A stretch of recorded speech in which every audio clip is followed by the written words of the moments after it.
केजरीवाल के सरकारी बंगले की जांच होगी। जी हां, सीवीसी ने बंगले की जांच के आदेश दिए हैं। 6 फ्लैगस्टाफ रोड पर बना है बंगला और इस पूरे मामले को लेकर बीजेपी चुनाव के पहले से ही सवाल उठा रही थी और अब देखिए इस मामले की जांच होगी। सीवीसी इसकी जांच करेगी।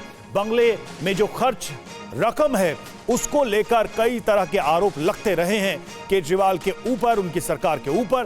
तो अब जांच होगी। बीजेपी विधायक विजेंद्र गुप्ता की शिकायत पर यह जांच होगी। तो शीश महल की सीवीसी जांच की टाइमलाइन क्या है, जरा यह भी देख लीजिए। तो 14 अक्टूबर 2024 विजेंद्र गुप्ता ने इसमें शिकायत दर्ज कराई। 16 अक्टूबर 2024 को सीवीसी ने मामला दर्ज कर लिया। 5 नवंबर 2024 को सीपीडब्ल्यूडी को शिकायत बढ़ाई गई और 5 दिसंबर 2024 को सीवीसी को फैक्ट रिपोर्ट सौंपी गई। 13 फरवरी 2025 मामले की विस्तृत जांच के आदेश और जांच रिपोर्ट पर एक्शन का आदेश दिया गया है। तो अब सीवीसी इस पूरे मामले की जांच करेगी।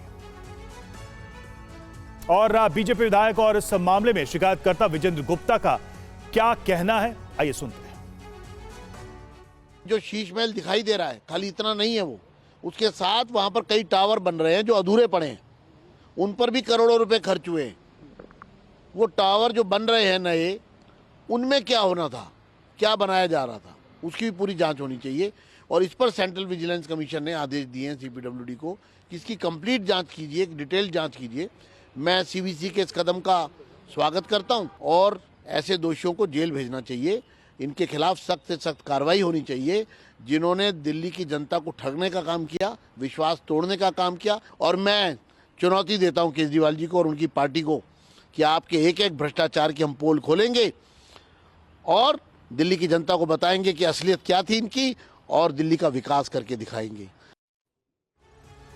सीधे रुख करेंगे कुमार कुंदन का, हमारे संवाददाता दिल्ली से जुड़े हुए हैं। कुमार, किन किन बिंदुओं पर सीवीसी की जांच होगी? ये जो आरोप लगाए गए हैं वो तो अलग, लेकिन सीवीसी ने अभी तक जो कुछ भी देखा है शिकायत में, उसमें बड़े पॉइंट्स क्या हैं जिस पे पड़ताल की जानी है?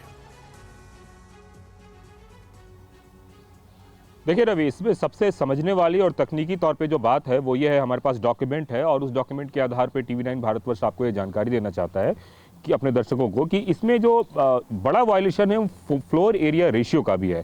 मसलन यहाँ पे 2 बंगले हुआ करते थे, 8A और 8B। इस वक्त मैं ठीक 6 फ्लैगस्टाफ रोड के सामने खड़ा हूँ रवि, और ये जो हमारे ठीक पीछे सामने देख रहे हैं जिसको शीश महल की संज्ञा दी गई भारतीय जनता पार्टी की तरफ से, उसी शीश महल के सामने हम लोग खड़े हैं। और मैं बताना चाहूँगा ये पहले 6 फ्लैगस्टाफ रोड हुआ करता था और यहाँ पे 2 बंगले 8A और 8B को इन्होंने तोड़कर और फिर मर्ज किया। और मर्ज करने के बाद जो बताया जाता है कि ग्राउंड कवरेज और फ्लोर एरिया जो रेशियो है उसके नॉर्म्स का वायलेशन हुआ है और उसमें प्रॉपर तरीके से पेपर नहीं बनाया गया और जो लेआउट प्लान है उसका अप्रूवल भी प्रॉपर तरीके से नहीं लिया गया।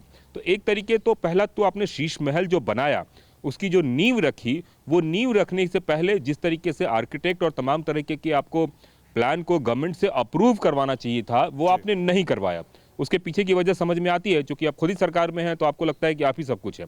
और दूसरा, जब ये शीश महल बन के तैयार हुआ उसके बाद जो उसमें इंटीरियर और तमाम तरह के खर्चे हुए वो भी एक तरीके से बेतहाशा पैसे उसमें पानी की तरह बहाया गया।